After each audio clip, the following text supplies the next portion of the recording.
What's up, fight fans? Welcome back to the channel. Today, we're talking about Aaron Pico's tough UFC debut, UFC 319, and the career-changing advice he just got from none other than Dustin the Diamond Poirier.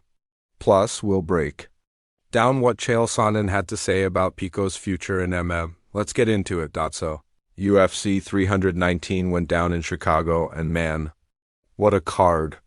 The night had everything: crazy knockouts, high drama, and a new champion in Khamzat Chimaev.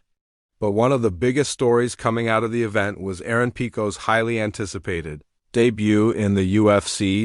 The former Bellator star, who's been hyped as one of the best prospects in MMA history, stepped into the octagon against undefeated Lerone Murphy. Pico came out aggressive, just like he always does, pressing forward, throwing big shots, trying to make a statement, but that's where things went south.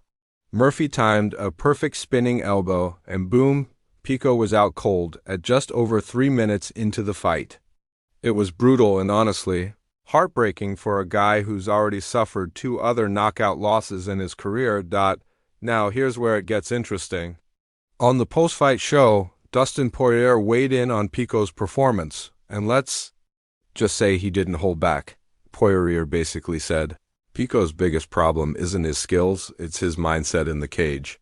He's all in when he fights. He doesn't throw feel-out punches, no jabs, no setups, everything is kill. That's classic Dustin, straight to the point.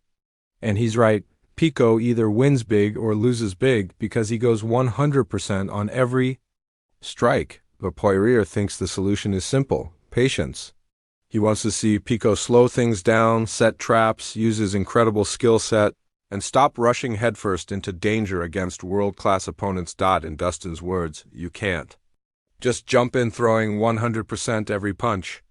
You've got to make them guess, set traps, and then put them away. Pico has those tools, but right now he's getting in his own way. That's huge advice coming from a future Hall of Famer like Poirier. And then you have Chael Sonnen, who gave a completely different perspective. Chael showed sympathy for Pico, saying he's one of the hardest workers in all of MMA. Sonnen pointed out that Pico always seems to be winning or doing well until, boom, something crazy happens. Like injuries, or in this case, a 1 in a million spinning elbow. I feel very bad for the young man. He is possibly the hardest worker in the entire sport. Do you think Aaron Pico can bounce back after this devastating loss? Or has the hype train for MMA's best prospect ever already run its course? Drop your thoughts in the comments below. I'll be checking them out. And if you're new here, don't forget to hit like, subscribe, and smash that notification bell so you don't miss any UFC news and fight breakdowns. Until next time, fight fans, stay sharp, stay safe, and keep it locked right here.